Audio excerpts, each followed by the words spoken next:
کہ 1 اپریل سے ہندوستان میں نیا قانون چلے گا۔ کیا ہر چیز بدل جائے گی؟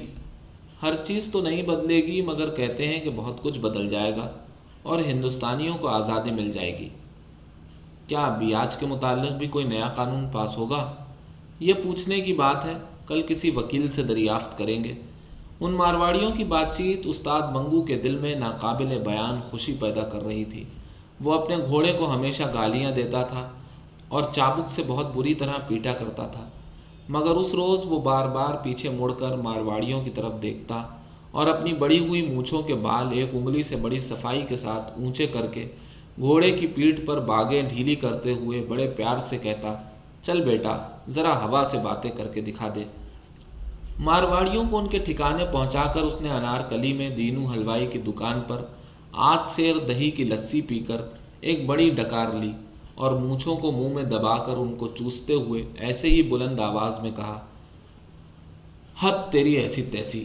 شام کو جب وہ اڈے کو لوٹا تو خلاف معمول اسے وہاں اپنی جان پہچان کا کوئی آدمی نہ مل سکا۔ یہ دیکھ کر اس کے سینے میں ایک عجیب و غریب طوفان برپا ہو گیا۔ آج وہ ایک بڑی خبر اپنے دوستوں کو سنانے والا تھا، بہت بڑی خبر، اور اس خبر کو اپنے اندر سے نکالنے کے لیے وہ سخت مجبور ہو رہا تھا، لیکن وہاں کوئی تھا ہی نہیں۔ آدھ گھنٹے تک وہ چابک بغل میں دبائے اسٹیشن کے اڈے کی آہنی چھت کے نیچے بے قراری کی حالت میں ٹہلتا رہا۔ اس کے دماغ میں بڑے اچھے اچھے خیالات آ رہے تھے۔ نئے قانون کے نفاذ کی خبر نے اس کو ایک نئی دنیا میں لا کھڑا کر دیا تھا۔ وہ اس نئے قانون کے متعلق جو 1 اپریل کو ہندوستان میں نافذ ہونے والا تھا، اپنے دماغ کی تمام بتیاں روشن کر کے غور و فکر کر رہا تھا۔ اس کے کانوں میں مارواڑی کا یہ اندیشہ کیا بیاج کے متعلق بھی کوئی نیا قانون پاس ہوگا بار بار گونج رہا تھا، اور اس کے تمام جسم میں مسرت کی ایک لہر دوڑا رہا تھا۔ کئی بار اپنی گھنی مونچھوں کے اندر ہنس کر اس نے مارواڑیوں کو گالی دی، غریبوں کی کھٹیا میں گھسے ہوئے کھٹمل، نیا قانون ان کے لیے کھولتا ہوا پانی ہوگا۔ وہ بے حد مسرور تھا، خاص کر اس وقت اس کے دل کو بہت ٹھنڈک پہنچتی جب وہ خیال کرتا کہ گوروں سفید چوہوں، وہ ان کو اسی نام سے یاد کیا کرتا تھا، کہ تھوتنیاں نئے قانون کے آتے ہی بلوں میں ہمیشہ کے لیے غائب ہو جائیں گی۔ جب نتھو گنجا پگڑی بغل میں دبائے اڈے میں داخل ہوا تو استاد منگو بڑھ کر اس سے ملا اور اس کا ہاتھ اپنے ہاتھ میں لے کر بلند آواز سے کہنے لگا، لا ہاتھ ادھر، ایسی خبر سناؤں کہ جی خوش ہو جائے، تیری اس گنجی کھوپڑی پر بال اگائیں۔ اور یہ کہہ کر منگو نے بڑے مزے لے لے کر نئے قانون کے متعلق اپنے دوست سے باتیں شروع کر دیں۔ دوران گفتگو میں اس نے کئی مرتبہ نتھو گنجے کے ہاتھ پر زور سے اپنا ہاتھ مار کر کہا، تو دیکھتا رہے کیا بنتا ہے، یہ روس والا بادشاہ کچھ نہ کچھ ضرور کر کے رہے گا۔ استاد منگو موجودہ سوویت نظام کی اشتراکی سرگرمیوں کے متعلق بہت کچھ سن چکا تھا، اور اسے وہاں کے نئے قانون اور دوسری نئی چیزیں بہت پسند تھیں۔ اسی لیے اس نے روس والے بادشاہ کو انڈیا ایکٹ یعنی جدید آئین کے ساتھ ملا دیا، اور 1 اپریل کو پرانے نظام میں جو نئی تبدیلیاں ہونے والی تھیں وہ انہیں روس والے بادشاہ کے اثر کا نتیجہ سمجھتا تھا۔ کچھ عرصے سے پشاور اور دیگر شہروں میں سرخ پوشوں کی تحریک جاری تھی۔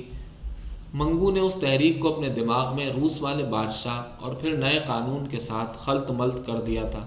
اس کے علاوہ جب کبھی وہ کسی سے سنتا کہ فلاں شہر میں بم ساز پکڑے گئے ہیں یا فلاں جگہ اتنے آدمیوں پر بغاوت کے الزام میں مقدمہ چلایا گیا ہے، تو ان تمام واقعات کو نئے قانون کا پیش خیمہ سمجھتا اور دل ہی دل میں خوش ہوتا۔ ایک روز اس کے تانگے میں 2 بیرسٹر بیٹھے نئے آئین پر بڑے زور سے تبادلہ خیال کر رہے تھے، اور وہ خاموشی سے ان کی باتیں سن رہا تھا۔ ان میں سے ایک دوسرے سے کہہ رہا تھا، جدید آئین کا دوسرا حصہ فیڈریشن ہے جو میری سمجھ میں ابھی تک نہیں آ سکا۔ فیڈریشن دنیا کی تاریخ میں آج تک نہ سنی نہ دیکھی گئی۔ سیاسی نظریے سے بھی یہ فیڈریشن بالکل غلط ہے، بلکہ یوں کہنا چاہیے کہ یہ کوئی فیڈریشن ہے ہی نہیں۔ ان بیرسٹروں کے درمیان جو گفتگو ہوئی اس میں بیشتر الفاظ انگریزی کے تھے، اس لیے استاد منگو صرف اوپر کے جملے ہی کو کسی قدر سمجھا، اور اس نے کہا، یہ لوگ ہندوستان میں نئے قانون کی آمد کو برا سمجھتے ہیں اور نہیں چاہتے کہ ان کا وطن آزاد ہو۔ چنانچہ اس خیال کے زیر اثر اس نے کئی مرتبہ ان 2 بیرسٹروں کو حقارت کی نگاہوں سے دیکھ کر کہا، ٹاڈی بچے۔ جب کبھی وہ کسی کو دبی زبان میں ٹاڈی بچہ کہتا تو دل میں یہ محسوس کر کے بڑا خوش ہوتا کہ اس نے اس نام کو صحیح جگہ استعمال کیا ہے، اور یہ کہ وہ شریف آدمی اور ٹوڈی بچے کی تمیز کرنے کی اہلیت رکھتا ہے۔ اس واقعے کے تیسرے روز وہ گورنمنٹ کالج کے 3 طلباء کو اپنے تانگے میں بٹھا کر مزنگ جا رہا تھا کہ اس نے ان 3 لڑکوں کو آپس میں یہ باتیں کرتے سنا۔ نئے آئین نے میری امیدیں بڑھا دی ہیں۔ اگر صاحب اسمبلی کے ممبر ہو گئے تو کسی سرکاری دفتر میں ملازمت ضرور مل جائے گی۔ ویسے بھی بہت سی جگہیں اور نکلیں گی، شاید اسی گڑبڑ میں ہمارے ہاتھ بھی کچھ آ جائے۔ ہاں کیوں نہیں، وہ بیکار گریجویٹ جو مارے پھر رہے ہیں ان میں کچھ تو کمی ہوگی۔ اس گفتگو نے استاد منگو کے دل میں جدید آئین کی اہمیت اور بھی بڑھا دی۔ وہ اس کو ایسی چیز سمجھنے لگا جو بہت چمکتی ہو، نیا قانون۔ وہ دن میں کئی بار سوچتا، یعنی کوئی نئی چیز، اور ہر بار اس کی نظروں کے سامنے اپنے گھوڑے کا وہ ساز آ جاتا جو اس نے 2 برس ہوئے چودھری خدا بخش سے اچھی طرح ٹھوک بجا کر خریدا تھا۔ اس ساز پر جب وہ نیا تھا، جگہ جگہ لوہے کی نکلی ہوئی کیلیں چمکتی تھیں، اور جہاں جہاں پیتل کا کام تھا وہ تو سونے کی طرح دمکتا تھا۔ اس لحاظ سے بھی نئے قانون کا درخشاں و تابہ ہونا ضروری تھا۔ 1 اپریل تک استاد منگو نے جدید آئین کے خلاف اور اس کے حق میں بہت کچھ سنا، مگر اس کے متعلق جو تصور وہ اپنے ذہن میں قائم کر چکا تھا بدل نہ سکا۔ وہ سمجھتا تھا کہ 1 اپریل کو نئے قانون کے آتے ہی سب معاملہ صاف ہو جائے گا، اور اس کو یقین تھا کہ اس کی آمد پر جو چیزیں نظر آئیں گی ان سے اس کی آنکھوں کو ٹھنڈک پہنچے گی۔ آخرکار مارچ کے 31 دن ختم ہو گئے اور اپریل کے شروع ہونے میں رات کے چند خاموش گھنٹے باقی رہ گئے۔ موسم خلاف معمول سرد تھا اور ہوا میں تازگی تھی۔ 1 اپریل کو صبح سویرے استاد منگو اٹھا اور استبل میں جا کر گھوڑے کو جوتا اور باہر نکل گیا۔ اس کی طبیعت آج غیر معمولی طور پر مسرور تھی۔ وہ نئے قانون کو دیکھنے والا تھا۔ اس نے صبح کے سرد دھندلکے میں کئی تنگ اور کھلے بازاروں کا چکر لگایا، مگر اسے ہر چیز پرانی نظر آئی، آسمان کی طرح پرانی۔ اس کی نگاہیں آج خاص طور پر نیا رنگ دیکھنا چاہتی تھیں، مگر سوائے اس کلغی کے جو رنگ برنگ کے پروں سے بنی تھی اور اس کے گھوڑوں کے سر پر جمی ہوئی تھی، اور سب چیزیں پرانی نظر آتی تھیں۔ یہ نئی کلغی اس نے نئے قانون کی خوشی میں 1 مارچ کو چودھری خدا بخش سے 14.5 آنے میں خریدی تھی۔ گھوڑے کی ٹاپوں کی آواز، کالی سڑک اور اس کے آس پاس تھوڑا تھوڑا فاصلہ چھوڑ کر لگائے ہوئے بجلی کے کھمبے، دکانوں کے بورڈ، اس کے گھوڑے کے گلے میں پڑے ہوئے گھنگرو کی جھنجھناہٹ، بازار میں چلتے پھرتے آدمی، ان میں سے کون سی چیز نئی تھی؟ ظاہر ہے کہ کوئی بھی نہیں، لیکن استاد منگو مایوس نہیں تھا۔ ابھی بہت سویرا ہے، دکانیں بھی تو سب کی سب بند ہیں۔ اس خیال سے اسے تسکین تھی۔ اس کے علاوہ وہ یہ بھی سوچتا تھا، ہائی کورٹ میں 9 بجے کے بعد ہی کام شروع ہوتا ہے، اب اس سے پہلے نئے قانون کا کیا نظر آئے گا؟ جب اس کا تانگا گورنمنٹ کالج کے دروازے کے قریب پہنچا تو کالج کے گھڑیال نے بڑی رعونت سے 9 بجائے۔ جو طلباء کالج کے بڑے دروازے سے باہر نکل رہے تھے خوش پوش تھے، مگر استاد منگو کو نہ جانے ان کے کپڑے میلے میلے سے کیوں نظر آئے۔ شاید اس کی وجہ یہ تھی کہ اس کی نگاہیں آج کسی خیرہ کن جلوے کا انتظار کرنے والی تھیں۔ تانگے کو دائیں ہاتھ موڑ کر وہ تھوڑی دیر کے بعد پھر انارکلی میں تھا۔ بازار کی آدھی دکانیں کھل چکی تھیں اور اب لوگوں کی آمد و رفت بھی بڑھ گئی تھی۔ حلوائی کی دکانوں پر گاہکوں کی خوب بھیڑ تھی۔ منہاری والوں کی نمائشی چیزیں شیشے کی الماریوں میں لوگوں کو دعوت نظارہ دے رہی تھیں، اور بجلی کے تاروں پر کئی کبوتر آپس میں لڑ جھگڑ رہے تھے، مگر استاد منگو کے لیے ان تمام چیزوں میں کوئی دلچسپی نہ تھی۔ وہ نئے قانون کو دیکھنا چاہتا تھا، ٹھیک اسی طرح جس طرح وہ اپنے گھوڑے کو دیکھ رہا تھا۔ جب استاد منگو کے گھر میں بچہ پیدا ہونے والا تھا تو اس نے 4-5 مہینے بڑی بے قراری سے گزارے تھے۔ اس کو یقین تھا کہ بچہ کسی نہ کسی دن ضرور پیدا ہوگا، مگر وہ انتظار کی گھڑیاں نہیں کاٹ سکتا تھا۔ وہ چاہتا تھا کہ اپنے بچے کو صرف ایک نظر دیکھ لے، اس کے بعد وہ پیدا ہوتا رہے۔ چنانچہ اسی غیر مغلوب خواہش کے زیر اثر اس نے کئی بار اپنی بیمار بیوی کے پیٹ کو دبا دبا کر اور اس کے اوپر کان رکھ کر اپنے بچے کے متعلق کچھ جاننا چاہا تھا، مگر ناکام رہا تھا۔ ایک مرتبہ وہ انتظار کرتے کرتے اس قدر تنگ آ گیا کہ اپنی بیوی پر برس پڑا تھا۔ تو ہر وقت مردے کی طرح پڑی رہتی ہے، اٹھ ذرا چل پھر، تیرے انگ میں تھوڑی سی طاقت تو آئے، یوں تختہ بنے رہنے سے کچھ نہ ہو سکے گا۔ تو سمجھتی ہے کہ اس طرح لیٹے لیٹے بچہ جن دے گی؟ استاد منگو طبعاً بہت جلد باز واقع ہوا تھا۔ وہ ہر سبب کی عملی تشکیل دیکھنے کا خواہش مند تھا، بلکہ متجسس تھا۔ اس کی بیوی گنگاوتی اس کی اس قسم کی بے قراریوں کو دیکھ کر عام طور پر یہ کہا کرتی تھی، ابھی کنواں کھودا نہیں گیا اور پیاس سے نڈھال ہو رہے ہو۔ کچھ بھی ہو مگر استاد منگو نئے قانون کے انتظار میں اتنا بے قرار نہیں تھا جتنا کہ اسے اپنی طبیعت کے لحاظ سے ہونا چاہیے تھا۔ وہ نئے قانون کو دیکھنے کے لیے گھر سے نکلا تھا، ٹھیک اسی طرح جیسے وہ گاندھی یا جواہر لال کے جلوس کا نظارہ کرنے کے لیے نکلا کرتا تھا۔ لیڈروں کی عظمت کا اندازہ استاد منگو ہمیشہ ان کے جلوس کے ہنگاموں اور ان کے گلے میں ڈالے ہوئے پھولوں کے ہاروں سے کیا کرتا تھا۔ اگر کوئی لیڈر گیندے کے پھولوں سے لدا ہو تو استاد منگو کے نزدیک وہ بڑا آدمی تھا۔ اگر کسی لیڈر کے جلوس میں بھیڑ کے باعث 2-3 فساد ہوتے ہوتے رہ جائیں تو اس کی نگاہوں میں وہ اور بھی بڑا تھا۔ اب نئے قانون کو وہ اپنے ذہن کے اسی ترازو میں تولنا چاہتا تھا۔ انارکلی سے نکل کر وہ مال روڈ کی چمکیلی سطح پر اپنے تانگے کو آہستہ آہستہ چلا رہا تھا کہ موٹروں کی دکان کے پاس اسے چھاؤنی کی ایک سواری مل گئی۔ کرایہ طے کرنے کے بعد اس نے اپنے گھوڑے کو چابک دکھایا اور دل میں خیال کیا، چلو یہ بھی اچھا ہوا، شاید چھاؤنی ہی سے نئے قانون کا کچھ پتہ چل جائے۔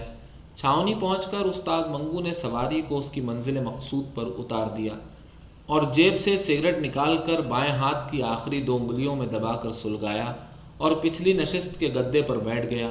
جب استاد منگو کو کسی سواری کی تلاش نہیں ہوتی تھی یا اسے کسی بیتے ہوئے واقعے پر غور کرنا ہوتا تھا تو وہ عام طور پر اگلی نشست چھوڑ کر پچھلی نشست پر بڑے اطمینان سے بیٹھ کر اپنے گھوڑے کی باگیں دائیں ہاتھ کے گرد لپیٹ لیا کرتا تھا۔ ایسے موقعوں پر اس کا گھوڑا تھوڑا سا ہنہنانے کے بعد بڑی دھیمی چال چلنا شروع کر دیتا تھا، گویا اسے کچھ دیر کے لیے بھاگ دوڑ سے چھٹی مل گئی ہے۔ گھوڑے کی چال اور استاد منگو کے دماغ میں خیالات کی آمد بہت سست تھی۔ جس طرح گھوڑا آہستہ آہستہ قدم اٹھا رہا تھا اسی طرح استاد منگو کے ذہن میں نئے قانون کے متعلق نئے قیاسات داخل ہو رہے تھے۔ وہ نئے قانون کی موجودگی میں میونسپل کمیٹی سے ٹانگوں کے نمبر ملنے کے طریقے پر غور کر رہا تھا۔ وہ اس قابل غور بات کو آئین جدید کی روشنی میں دیکھنے کی صحیح کر رہا تھا۔ وہ اس سوچ بچار میں غرق تھا، اسے یوں معلوم ہوا جیسے کسی سواری نے اسے بلایا ہے۔ پیچھے پلٹ کر دیکھنے سے اسے سڑک کے اس طرف دور بجلی کے کھمبے کے پاس ایک گورا کھڑا نظر آیا جو اسے ہاتھ سے بلا رہا تھا۔ جیسا کہ بیان کیا جا چکا ہے، استاد منگو کو گوروں سے بے حد نفرت تھی۔ جب اس نے اپنے تازہ گاہک کو گورے کی شکل میں دیکھا تو اس کے دل میں نفرت کے جذبات بیدار ہو گئے۔ پہلے تو اس کے جی میں آئی کہ بالکل توجہ نہ دے اور اس کو چھوڑ کر چلا جائے، مگر بعد میں اس کو خیال آیا ان کے پیسے چھوڑنا بھی بے وقوفی ہے۔ کلغی پر جو مفت میں 14.5 آنے خرچ دیے ہیں ان کی جیب ہی سے وصول کرنے چاہیے، چلو چلتے ہیں۔ خالی سڑک پر بڑی صفائی سے ٹانگا موڑ کر اس نے گھوڑے کو چابک دکھایا اور آنکھ جھپکنے میں وہ بجلی کے کھمبے کے پاس تھا۔ گھوڑے کی باگیں کھینچ کر اس نے ٹانگا ٹھہرایا اور پچھلی نشست پر بیٹھے ہوئے گورے سے پوچھا، صاحب بہادر کہاں جانا مانگتا ہے؟ اس سوال میں بلا کا طنزیہ انداز تھا۔ صاحب بہادر کہتے وقت اس کا اوپر کا مونچھوں بھرا ہونٹ نیچے کی طرف کھنچ گیا اور پاس ہی گال کے اس طرف جو مدھم سی لکیر ناک کے نتھنے سے تھوڑی کے بالائی حصے تک چلی آ رہی تھی ایک لرزش کے ساتھ گہری ہو گئی، گویا کسی نے نوکیلے چاقو سے شیشم کی سانولی لکڑی میں دھاری ڈال دی ہے۔ اس کا سارا چہرہ ہنس رہا تھا اور اپنے اندر اس نے اس گورے کو سینے کی آگ میں جلا کر بھسم کر ڈالا تھا۔ جب گورے نے جو بجلی کے کھمبے کی اوٹ میں ہوا کا رخ بچا کر سگریٹ سلگا رہا تھا مڑ کر تانگے کے پائیدان کی طرف قدم بڑھایا تو اچانک استاد منگو کی اور اس کی نگاہیں چار ہوئیں اور ایسا معلوم ہوا کہ بیک وقت آمنے سامنے کی بندوقوں سے گولیاں خارج ہوئیں اور آپس میں ٹکرا کر ایک آتشی بگولہ بن کر اوپر کو اڑ گئیں۔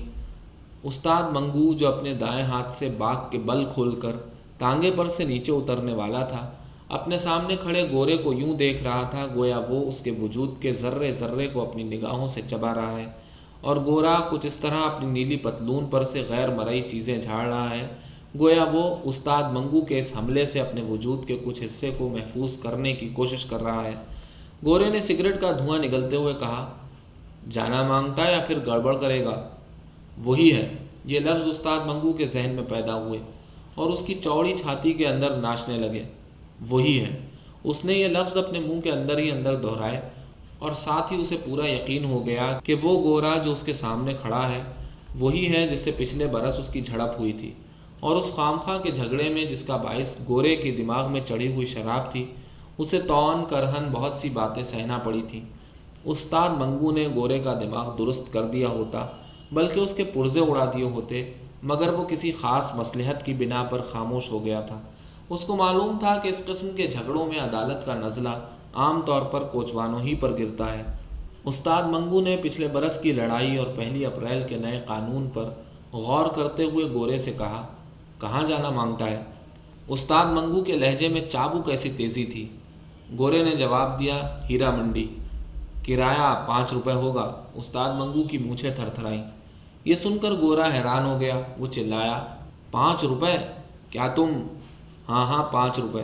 یہ کہتے ہوئے استاد منگو کا داہنا بالوں بھرا ہاتھ بھج کر ایک وزنی گھوسے کی شکل اختیار کر گیا۔ کیوں جاتے ہو یا بیکار باتیں بناؤ گے؟ استاد منگو کا لہجہ زیادہ سخت ہو گیا۔ گورا پچھلے برس کے واقعے کو پیش نظر رکھ کر استاد منگو کے سینے کی چوڑائی نظر انداز کر چکا تھا۔ وہ خیال کر رہا تھا کہ اس کی کھوپڑی پھر کھجلا رہی ہے۔ اس حوصلہ افزا خیال کے زیر اثر وہ تانگے کی طرف اکڑ کر بڑھا اور اپنی چھڑی سے استاد منگو کو تانگے پر سے نیچے اترنے کا اشارہ کیا۔ بیت کی یا پالش کی ہوئی پتلی چھڑی استاد منگو کی موٹی ران کے ساتھ 2-3 مرتبہ چھوئی۔ اس نے کھڑے کھڑے اوپر سے پست قد گورے کو دیکھا، گویا وہ اپنی نگاہوں کے وزن ہی سے اسے پیس ڈالنا چاہتا ہے۔ پھر اس کا گھوسا کمان میں سے تیر کی طرح سے اوپر کو اٹھا اور چشم زدن میں گورے کی ٹھڈی کے نیچے جم گیا۔ دھکا دے کر اس نے گورے کو پرے ہٹایا اور نیچے اتر کر اسے دھڑا دھڑ پیٹنا شروع کر دیا۔ ششدر و متحیر گورے نے ادھر ادھر سمٹ کر استاد منگو کے وزنی گھوسوں سے بچنے کی کوشش کی، اور جب دیکھا کہ اس کے مخالف پر دیوانگی کی سی حالت طاری ہے اور اس کی آنکھوں میں سے شرارے برس رہے ہیں، تو اس نے زور زور سے چلانا شروع کیا۔ اس کی چیخ پکار نے استاد منگو کی باہوں کا کام اور بھی تیز کر دیا۔ وہ گورے کو جی بھر کے پیٹ رہا تھا اور ساتھ ساتھ یہ کہتا جاتا تھا، 1 اپریل کو بھی وہی اکڑفوں، 1 اپریل کو بھی وہی اکڑفوں ہیں بچہ۔ لوگ جمع ہو گئے اور پولیس کے 2 سپاہیوں نے بڑی مشکل سے گورے کو استاد منگو کی گرفت سے چھڑایا۔ استاد منگو ان 2 سپاہیوں کے درمیان کھڑا تھا۔ اس کی چوڑی چھاتی پھولی سانس کی وجہ سے اوپر نیچے ہو رہی تھی، منہ سے جھاگ بہہ رہا تھا اور اپنی مسکراتی ہوئی آنکھوں سے حیرت زدہ مجمع کی طرف دیکھ کر وہ ہانپتی ہوئی آواز میں کہہ رہا تھا، وہ دن گزر گئے جب خلیل خاں فاختہ اڑایا کرتے تھے، اب نیا قانون ہے میاں، نیا قانون۔ اور بیچارہ گورا اپنے بگڑے ہوئے چہرے کے ساتھ بے وقوفوں کے مانند کبھی استاد منگو کی طرف دیکھتا تھا اور کبھی ہجوم کی طرف۔ استاد منگو کو پولیس کے سپاہی تھانے میں لے گئے۔ راستے میں اور تھانے کے اندر کمرے میں وہ نیا قانون چلاتا رہا، مگر کسی نے ایک نہ سنی۔